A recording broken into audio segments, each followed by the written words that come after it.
On today's video, we hike to the summit of two Wainwrights. We have a wild camp.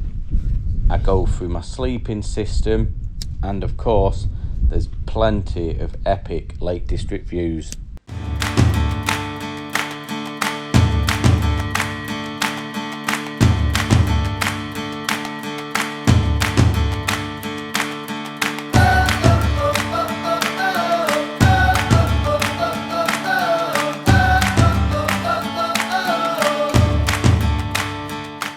Welcome back, guys. So we're back in the lakes, we're back up on the eastern fells again. The missus gave me a last minute pass to come and do a wild camp, so I thought I'd pick up some close ones to me, because I mean the time now, I've just got started, the time's about 6:30, so I've not got a lot of time, a lot of light left. So I thought I'd pick up Sour Howes and Sallows. Oh my god, midges, nightmare today. Yeah, and Sallows. They're only two small ones, but they are Wainwright, so it'd be great to get them knocked off. Two directions you can come up from. You can come up from the Kentmere side of things, or yeah, Kentmere side, or you can come up from the Troutbeck side. 20 minutes closer to my house, coming up from the Troutbeck side. So there is free parking there. It's only enough for about 5-6 cars, and I believe it's the same at Kentmere. And as far as I know, there's no even parking that you can pay for. So I suppose it's normally an early one or a late one, like what I've done. I mean, what a great view there down the valley. See the full ridge line there. You see that first lump there, that's Yoke. Behind that one you've got Ilbell. Behind that one you've got Frostwick. And then sort of the bigger one, which drops down to a col to the left of it, that is Wainwright Crag. And there's a what do they call it? They call it the Beacon, which is sat on top, which I can just about make out from here, but I don't think you lot will.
Well, I said it was easy.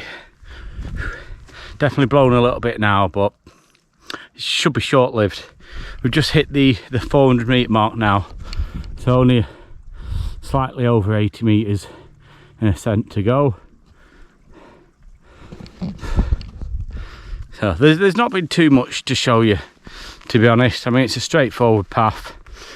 Another big green hill, but today's never been about the views. Today's purely about the camping, the setup and that sort of stuff. So, but then when you say it's not about the views and you look back and you can see right down Windermere.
guys, the summit of Sour Howes, 483 metres. Well guys, just on the summit of Sour Howes. Any of you that use drones and whatnot, I don't want to get into that debate now, but and you hand launch them. I tend to hand launch and retrieve my Mini 2. It's never happened to me before, but there's always that worry when you hand launch it. Is it gonna take off? And today was that day where it never. It went up and just dropped straight to the ground. So there was me thinking that my drone was knackered, because I've crashed my drone before when I first got it. I just literally nicely, I was in my back garden decharging the batteries, and I just moved it across slightly and it touched the fence and dropped into a flower bed. Anyway, it was knackered. Now I've just thrown it up in the air. It's just dropped about 2.5 meters to the floor on rock. It looked like one of the legs was snapped off it, but it weren't. It just bent back in. Anyway, it's all fine.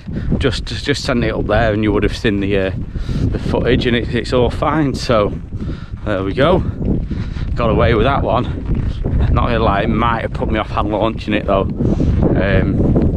I always hand launch my drone, but that's probably just put me off a little bit.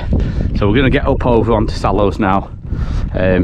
Get a little bit of footage taken up on the summit there, and then I want to get the tent set up, because I am not 100% that we're going to get away with this rain here.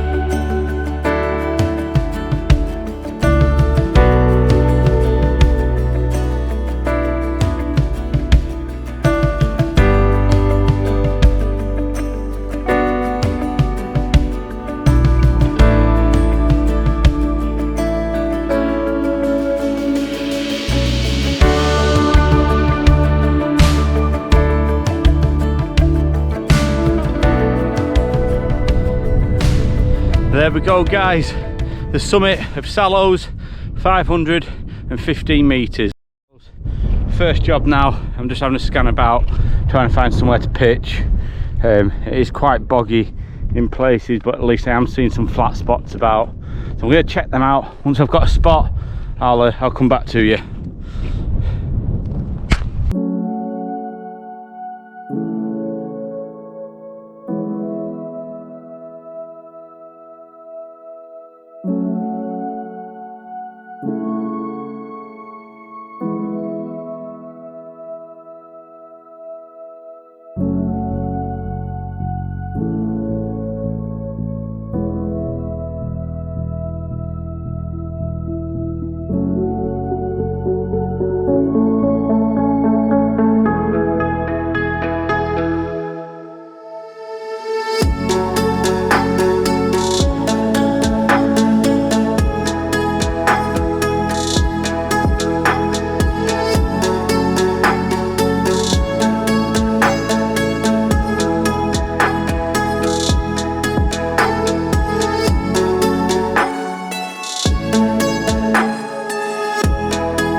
Go, it's as easy as that. Does that take about 10 minutes?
Well, that's me.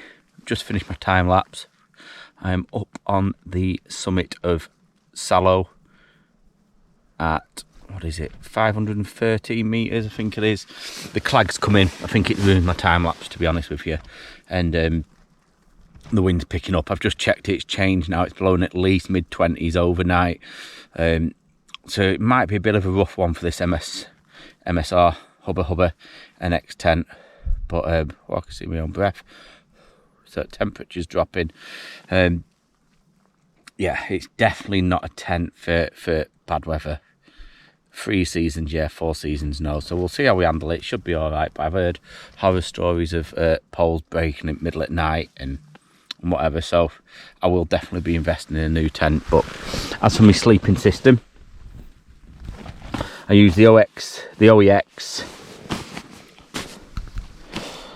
Leviation EV 900 bag, down bag. Compresses really well, which I'll show you in the morning. Compresses really well. I use the Thermarest X Firm Neo mat. It's we've got a real good R rating, and I don't use a self-inflating mat just purely for storage, whereas you've got to try and keep a self-inflated mat inflated while you store it. I can keep this packed down. Now, as for pumping it up, you do get a pump sack, but I use this little Thermarest pump. You can see the size of it, it's tiny. It runs off one AAA battery. It's a godsend. You just hook it up, leave it to it. Takes about 15 minutes, but just leave it while you do some other stuff. Now, I have been using the inflatable Trekology pillows, but any inflatable pillows I don't like. So I bought these from Decathlon, the 17 quid. There's the bag. Some foam, memory foam pillows. They you can see that they compress up quite well. Obviously, with 2 of them, I am losing a fair bit of room in my bag, but comfort balancing it against room in my bag. So I've got 2 of them. This is my first time with that. I'm really looking forward to using them, to be honest with you. So that is pretty much my sleeping system. I'm no expert, but it does me well. I've also swapped my big lantern that I've been using for my last few wild camps for this Goal Zero lighthouse little flashlight. You can have it as a torch, or you can use it as a lantern, and look how small that is. It's a right bit of kit. I was watching another channel, the Novice Wild Camper. You need to check his channel out, Novice Wild Camper. But yeah, it was him that suggested it as a piece of kit, and I got it, and compared to the lantern that I was using, which was big and bulky, it saved me a bit of room in my bag, which is the biggest struggle that I have at the minute. I'm only using a 65 litre Osprey ruck, and to be honest, by the time I've got all my recording equipment in it, my drone, my bag, my mat, my pillows, my food, my extra clothing, I'm going to struggle this winter, to be honest with you. I've only bought minimal extra clothing. I bought my down jacket, a pair of pants, some socks, and that's about it. Hat and gloves just in case. So that's something I'm going to look at upgrading. But yeah, so that's me. So I'm going to get all sorted, get led down, get my audio book on, and I will catch you in the morning.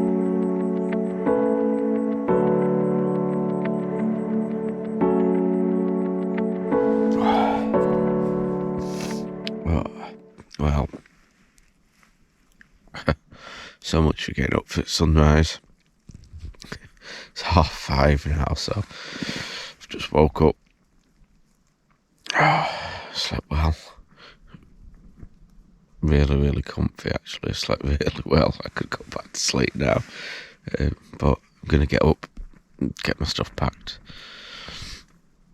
So I'll see you shortly.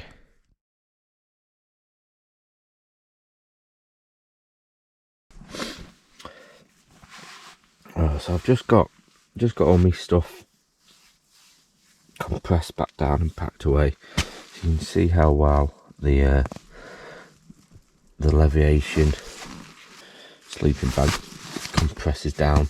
That's my thermarest mat, and then my 2 pillows, which definitely a plus that have come out of this wild camp. I slept like an absolute beauty last night on them. So 17 quid each, 34 quid, money well spent. I think the mat was 200 quid, but the R rating and the way that keeps the cold up from coming up from the floor, it's worth every penny. And the sleeping bag, I think, cost me 130 quid. There's a chance I might upgrade that, if I'm being honest, for the winter. So one last thing is just left to get all this stuff packed away and get my tent down.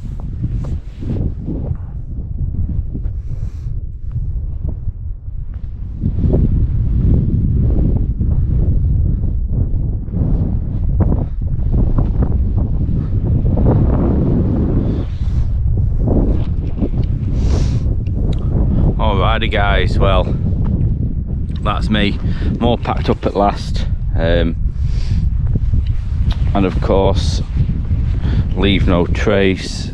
You can't even tell that I have been here overnight. Nothing left whatsoever. Sun's finally come out. Just got a bit of a time lapse of the sun. Got some superb views over to Windermere. Old Man Coniston still in the clouds, and you got the Langdales, which happens to be where we're back tomorrow morning. The time's now 6:30, so I'm going to get myself down, get myself home nice and early, spend a bit of time with kids and missus before coming back up to the lakes tomorrow, where we're meeting a couple of special guys, which have been good friends for a while now. It'll be my first collab, so looking forward to meeting them. Hush hush and all that.